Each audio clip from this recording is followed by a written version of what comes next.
के सामने कह सकते हैं बड़े गर्व से, गौरव से, और सारी दुनिया ने अभी उसको स्वीकार करना भी शुरू कर दिया है पिछले 10-12 वर्षों से।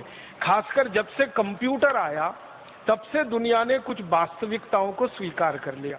उनमें से एक वास्तविकता को जो दुनिया ने स्वीकार किया है वो ये कि सबसे पहली भाषा और सबसे पहली लिपि दुनिया को दी है तो वो भारत में दी है।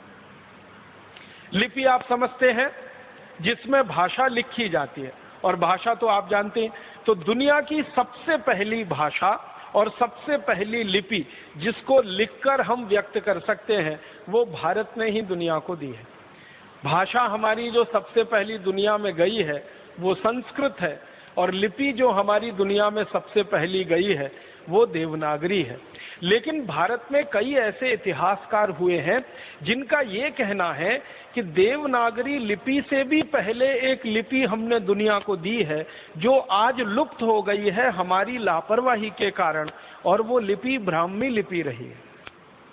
ब्राह्मी लिपि के बारे में सारी दुनिया के वैज्ञानिकों ने एक बात जो स्वीकार की है वो ये है कि ब्राह्मी लिपि उतनी ही पुरानी है जितना पुराना भारत है। और भारत के पुराने होने के बारे में परम पूजनीय स्वामी जी के मुंह से अभी आपने सुना, 1 अरब 96 करोड़ माने लगभग 2 अरब साल पहले का ये पूरा हमारा ब्रह्मांड है, प्रकृति है जिसमें भारत बसता है। लगभग उतनी ही पुरानी ब्राह्मी लिपि मानी जाती है। अब समस्या उत्पन्न ये हो गई है कि इतनी पुरानी ब्राह्मी लिपि को पढ़ने वाले और समझने वाले वैज्ञानिकों की संख्या अभी नहीं है।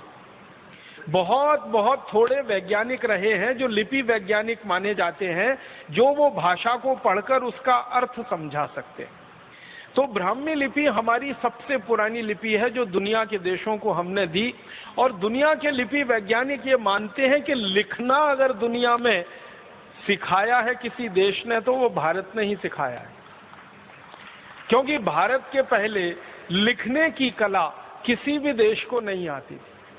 भारत ने लिखना सिखाया, क्योंकि लिपि का आविष्कार सबसे पहले भारत में हुआ। जब आपके पास लिपि होती है तभी आप लिख सकते हैं। पढ़ना और बोलना तो थोड़ा आसान होता है, लेकिन लिखना थोड़ा कठिन माना जाता है, वो लिपि के प्रभाव से ही होता है। तो सबसे पहली लिपि हमारी, तो सबसे पहले लिखना हमारे यहाँ शुरू हुआ, और वो लिखना फिर हमारे यहाँ से चीन में गया। चीन ने हमसे लिखना सीखा। चीन के जो लिपि वैज्ञानिक हुए हैं, जो पिछले हजारों साल का अध्ययन कर रहे हैं, वो ईमानदारी से इस बात को स्वीकार करते हैं कि चीन के वैज्ञानिक, चीन के ऋषि मुनि भारत आए, उन्होंने लिपियों का अध्ययन किया, अध्ययन करके चीन में वापस गए, और वहां जाकर फिर उन्होंने अपनी लिपियों का आविष्कार किया। तो लिखना भारत ने सिखाया पूरी दुनिया को। और अगर भाषा आपने